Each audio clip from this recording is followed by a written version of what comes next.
Paul, what is the overall reaction of McConnell stepping down? Thanks, Linord. We have a lot of mixed reaction here. Some people are talking about McConnell fondly, and others have mixed reactions. For example, if you talk to Republicans, they look at him as a person who exuded confidence, a leader who stood the times, and a leader who had the ability to caucus with his party and get things done. When you talk to Democrats, they look at McConnell as one of the most polarizing figures of our time. So you have a mixed bag of reactions, but largely he goes down or he resigns at a time when the political environment in Washington is at stake. So what kind of legacy does he leave behind? Certainly, that's a great question.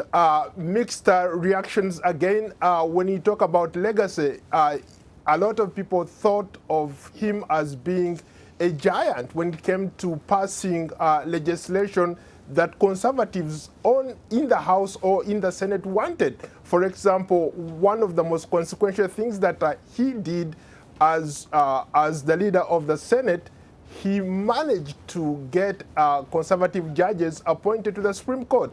And this is across the country. You have other federal judges who are conservative judges who are appointed to the federal branch.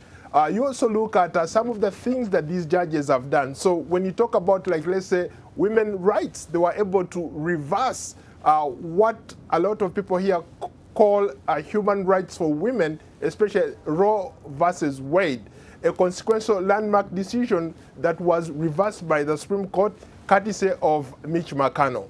And you also talk about Democrats. Democrats are like, you know what?